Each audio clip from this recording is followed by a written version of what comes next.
Good Monday, CollabCoats. I just feel like vlogging this week, so let's just vlog. So a couple weeks ago, I had noticed my bike had a flat tire, and I kind of decided to ignore it, as you do. But after it got increasingly difficult to ride, I finally decided to do something about it. So I went out to the store and bought a bike pump. On my first attempt, I managed to let more air out of my tire. However, not to be deterred, I tried again, and I successfully pumped up the bike tire. However, 2 hours later, when it was time to go to class, the tire was flat again. I took this problem to my parents, figuring there was a hole in the inner tube. My dad offered to fix it for me, and at the time I thought this was preferable. I mean, sure, it would take a little bit longer, but it was better than having to haul my bike across town on 2 buses just to get it fixed. And I wouldn't have to pay. So the plan was my dad was going to take my bike home and fix it, and on Saturday, my aunt and uncle were going to bring it back because they're here visiting my cousin. I was busy Saturday night, so they just left it with my cousin, and I was going to go pick it up the next day. So yesterday I texted my cousin, we arranged a time, and I went over there to get my bike. So far so good. He lets me in, no problem, and we started to go around the corner, and he's all, "Here's your bike." But that wasn't my bike. I was so perplexed, I almost just blurted out, "Oh, you're mistaken." But that's not my bike. That's not my bike. But considering it didn't really have anything to do with my cousin, that wasn't my bike, I decided not to bother him with the details of my frustration and anxiety. So I thanked him, took my bike, and left, and was just starting to feel really worked up at this point. See, because I had figured that my parents must have just not been able to fix my bike on time, or something happened, and they decided to send me this one instead.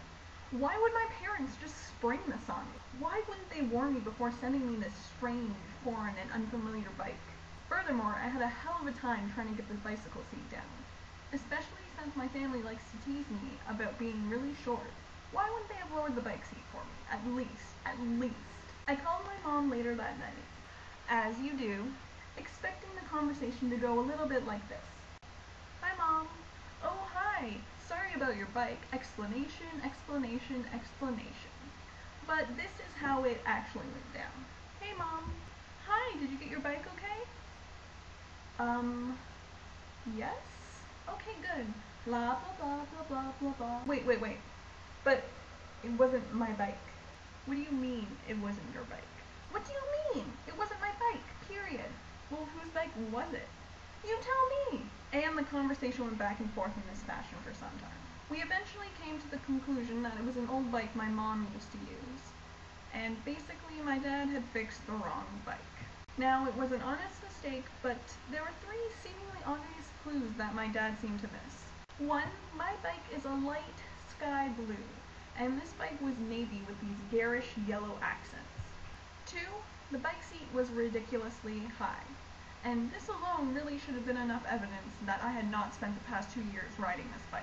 And 3, the one you'd probably be most likely to notice when you're changing a tire, is that the tire had air in it. In other news, we've talked a little bit about punishment, but it seems the conversation has fizzled. So I'm taking charge and making the executive decision. So Nikki, Alex, Casey, you guys all have to do a video in an accent that is not your own. Furthermore, Casey, since you have missed 2 videos, you owe us another punishment.